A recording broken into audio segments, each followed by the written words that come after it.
Isso aqui, oh, é pouquinho de Brasil, iaia. Hi everybody, my name is Fátima and I'm talking to you from Newfoundland, Canada, beautiful Newfoundland. And it's been a while since I've been here. I think my last episode was in March because I was preparing to knit socks during the Lent. And I was thinking of making a video before the Eastern day, but in the beginning of April, I learned that I had to go to Belize to teach people to do the customer service, to deal with our system in my company. And I had separation anxiety. So I was very stressed thinking of leaving Lucky, because Lucky is glued to me all the time. And I was afraid that he was not going to be able to cope with me not being here. So I was stressed. I was stressed to the point that I would wake up in the middle of the night and couldn't sleep. So concerned I was. But I had to go because there was no way I could tell my boss I wasn't going because of my dog. So I went. He was a little bit down, but he was okay. And he's fine. So I've been back for 2 weeks. And he's okay. But it was very tiring. I didn't see any of the touristic parts of Belize. I just saw downtown and my work because I had to do my job. And during the day, I had to teach the people. And at night, I had 2 bosses there. So it was tricky, tiring, but it's done with. So I'm glad I'm back home. But so I wanted to knit the socks for Easter, for the 40 days of the Lent. And I did. I knitted only socks. At the end, I couldn't take it anymore. I wanted to knit something else. But I did socks. And the first one that I want to show is this one. That it shows better on the feet. Let me see if I have it here. Easy. Because this is from the book Op Art, and it's this one.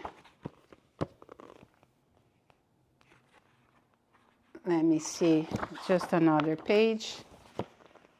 It's pretty cool. And what made it easier for me to knit the socks this time, because I had tried before and I stopped, is that I learned with Isabel do Espírito Santo how to knit Portuguese style, but knitting on the right side, looking at the point. So that was pretty cool. So this was something that I wanted to knit for a while, and it's done. Then the other one that I want to show, I don't know if I showed in the last episode, but it's the Spiga socks from Nana Oliveira. She is a Portuguese designer. And I learned a lot with the socks. I learned how to make this heel, and I liked it very much. So much that I used in other socks. I just did some adaptation because here they normally go around twice while doing the socks, and I do it without.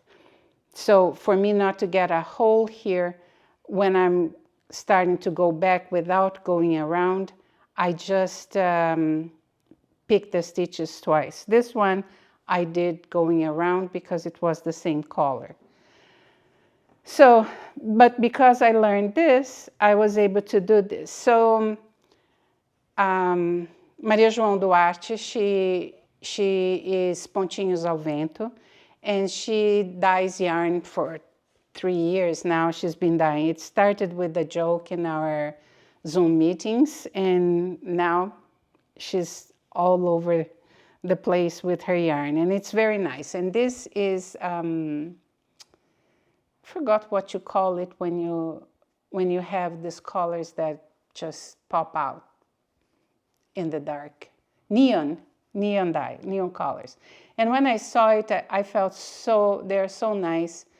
And I did one But because I'm not used to do this kind of hue, I was a little bit short. It should have been a little bit longer. If you see here, this one is perfect for my feet. So this is going to go to one of my grandnieces. Again, it's the Cinderella feet. Whoever has the feet for it will get it next time I go to Brazil. Then she dyes not only stripes, but I think the particular are the stripes. So I like these colors very much, and it was a pleasure really knitting it because she has some speckles on the white collar that goes for the three colors that you have there. So a little bit of orange, a little bit of green, and a little bit of brown. And every time I was knitting the speckles, I said, oh, so nice, so nice. But these are regular socks. I just knitted a vanilla sock. The same here. And this was a leftover yarn, so I wanted to use up the yarn. And that's what I did, because my favorite way of knitting is from the toe up. So I knit until I finish all the yarn. And it's a thicker yarn, so it was faster. Then I got this yarn that is an 8-ply. And I think it's an opal 8-ply. And it goes very fast. So I was very happy with it. I still have some of this yarn. I don't know if enough, but to make another one. But again, another vanilla sock. And then I knitted this one that I think for stripes, it's kind of interesting how it, let me see if I put it here on my hand, if you're going to see better. This is a free pattern on Ravelry. It's the fur, Pine for You. Pine for You is the name of the pattern, but I'll put on the descriptions below. And it's a free pattern, and for stripes, I think it makes a nice effect. And then I had leftover yarn, and I still have. And I think I didn't get the idea very much, because I think the idea was to use 2 yarns, and I used 4, 4 leftovers. But I like the result. So let me get it here. It was on my camera. Okay. So this is from this book, Knit Socks. And this is the socks. But I think they used probably maybe 3 yarns, 1 yarn that had blue and red in it, and then they used the blue and the red to make the difference. I got some leftover yarn, and I still have some leftover, but was not enough to make another pair, that had more red, and I put it together with the red, and another that I had more blue, and I put it together with the blue. But then it was getting too different, right? So what I did is I used some of this blue here and some of this red there, just to make a more matching pair. But I like it. I really like it. I'm very happy. Then when I went to Belize, I bought some Knit Picks needles, 2.25 millimeters needle. And because I wanted some wood needles, so to avoid any problems on the plane. And the first day I broke on the plane, I broke the first needle, just by touching it, because it's a 2.25 millimeter. I was just knitting, and I'm used to metal needles, so I just broke it. And then the following day, because it took me 2 days to get there, I had to go from here to Toronto, sleep in Toronto, and leave, I think it was 10 to 7, the flight to the US and then to Belize. And then on the flight, I broke the second needle. So I went into despair because what am I going to do? No knitting needles. And I had skein yarns to knit. So the first sock was done on the Saturday and finished off because once the first needle broke, I got the second one and I'm good. I did the second one. And then the other one I finished here when I came back. But the funny thing is, before I went, I was Google yarn store, couldn't find any in Belize City. And then the people that I worked with were very nice, and they took me to a store to get knitting needles. And it was like an everything store. And they had those straight needles that I don't use. And I wanted for sock needles, so I wanted smaller ones, right? 225 millimeters. And I couldn't find, but I found she had 3 metal knitting needle, round circular knitting needles. The funny thing is the package had the size of the needle, like how many inches, whatever, with the cable, but they didn't tell me how many millimeters was the needle itself. But looking at it, I thought it was a 3 millimeter, and then when I came home, I got it. So I got 2 out of their 3 that they had in stock, and they were surprised. So I got 2 of them, and they cost me 2.5 Belizean dollars. I think it's dollars that they have, and that's 125 US dollars for the needle, metal needle. It's not bad. It's not a bad needle. It's not a shago, but it's not bad. And I bought the 2. Now I wish I had bought the 3, but I thought if they decide to take the needle, that's bad. But I got 3. I got 2. So now I have 2 more needles, 3 millimeters, and I'm pretty happy with that. But that's the thing with the socks that I did after. So then I did this dress for my granddaughter, Eloisa. And this is the, let me see here, the Sprowlet dress from Tani's, I forgot her last name. It's written there. And I had seen, this is also yarn dyed by Maria João Duarte, Pontinhos ao Vento.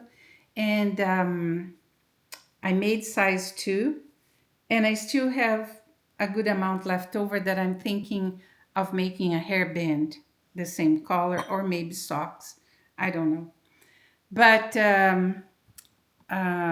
Isabel Mayo had knitted this dress, so it's gonna look even nicer when I block it. I haven't blocked, I have to, but I finished the knitting. I have to find a button, so next time I go to St. John's, I'm going to take it with me to find a button. And because it's in the back, I want something flat that's not going to disturb the baby. It's size 9 to 12 months. So 9 to 12 months is going to be fall in Brazil. So I think it's going to be perfect. And I really like it. And I'm looking forward to finish it off like blocking it, because then the lace is going to look much better. And I'm glad. So I'm thinking that I should make a coat for her to wear with this. So still have to work. But now I have time because the baby will be born in July. And this is for next 9 to 12 months is for next year. So I will have time to take them. So this is all that I have finished since I came back. Then in terms of knitting. Then in terms of spinning, I have a lot of fiber. And I had this Rambouillet tops. And I was reading about it. So once Spain start allowing merinos to leave Spain, then Louis IV imported a bunch and took to his estate in Rambouillet. And then then there was some modifications that happen naturally when a breed is, a flock is taken away from the original breed. And it was known then as Rambouillet. In 1840, the U.S. started importing the sheep, and then it's all over the U.S. And so I had 1 pound, 450 grams. So I must have almost that in yarn. But you have to have in mind that when you spin, the yarn is heavier, so it doesn't give you the same yardage as 400 grams of commercial yarn that is much fluffier. But I'm very happy. It's nice. I don't know what I'm going to make with it yet, but I'm thinking of dyeing it, and let's see what I'm going to make with this. It's very soft, very nice, so maybe some hats or stuff like that. Then I had prepared this fiber. It is a little bit of merino, a little bit of silk, a little bit of the gray spots, the light spots is alpaca that I got from my friend Michelle. And so this is what it is. And I had a bunch that I prepared before I even left Ontario. So I spun 2 more of this. They're both 3 plies, and I still have some more to spin. So I'm going to spin that, and what I think is I got some navy blue dye. I think I'm going to over dye this yarn to get it a navy blue and then make a scarf. So this is this. And this is some Shetland wool that I have. Shetland wool is coarse. They came as tops, and it's still a little bit coarse. So, but it's better than when you buy the Shetland from Shetland, James, Spindrift yarn. I forgot the name of the yarn, but that is very coarse for me. So this is still coarse, but maybe not that much. And I still have, I think, 1 pound of a lighter gray and 1 pound of a black Shetland fleece tops, wool tops to spin. So I'm going to wait to get the other light gray done, and then I will dye everything, maybe keep a little bit of the gray. But this, I think I had 2 pounds here. So this is 800 grams to 900 grams of yarn. And I'm going to wear with the other ones. I was thinking of dyeing to make color work. So let's see how I'm going to do it. So this is what I did in terms of finish yarn, of spun yarn. And I started with fiber that I had already prepared. And so now I have this fiber that I finished, and they were 2 bats, but I used the same colors to mix them. And this one now I have a bunch. So today and last weekend, I have been working on preparing fiber to spin. So all this is for me to spin. And some of this is this yarn that I have already started spinning.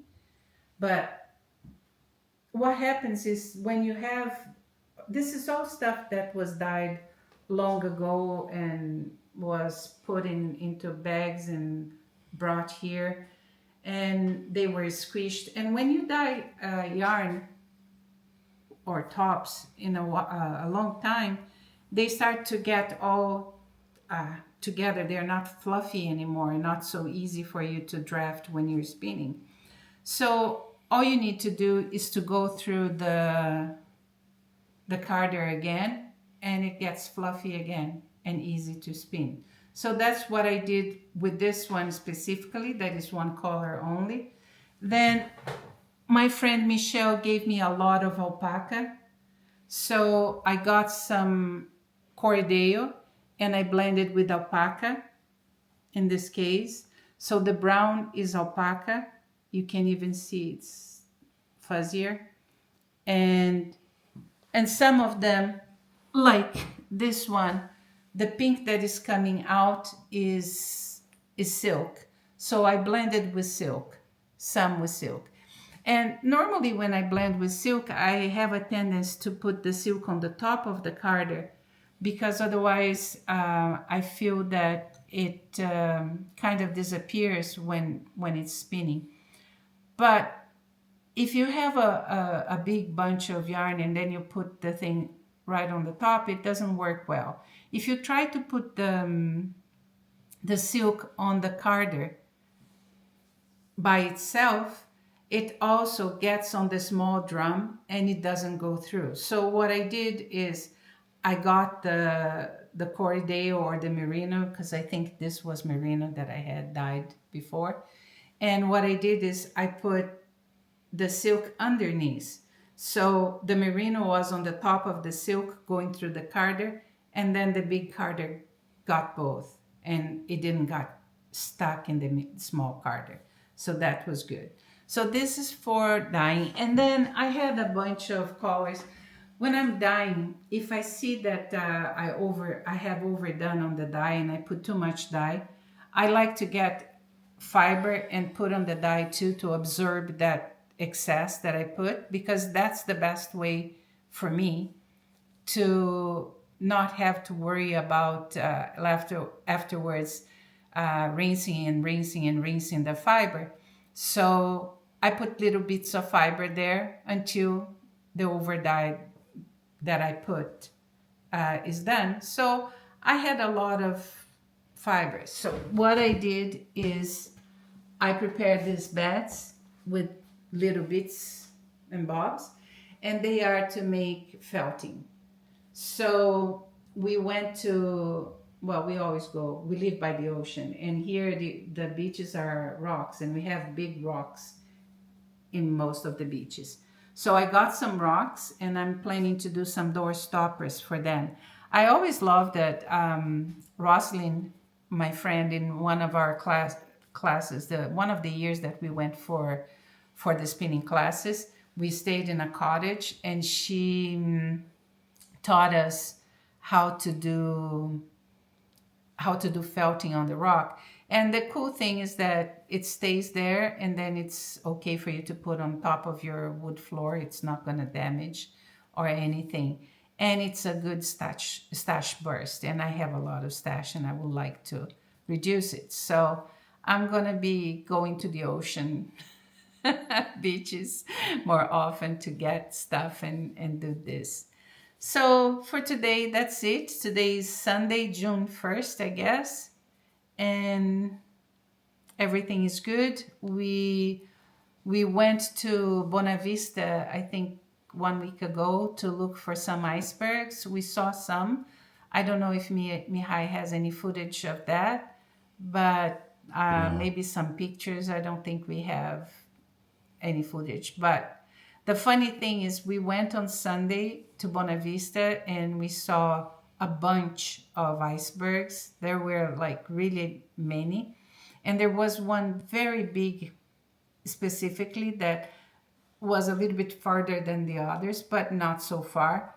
And then when we came back on Wednesday, it was here in our backyard. By our window, we could see it. It just was very far into the ocean, right? So it was funny. It took them 3 days to come to where we are. But it was a good trip. We enjoyed it, so it was good. So that's it for today. I hope you're well and in good health, and that everything is peaceful on your side. Big kiss. Till next time. Bye.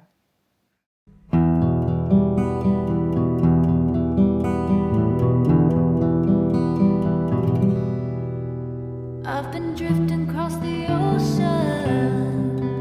I've been searching for the crimson sky.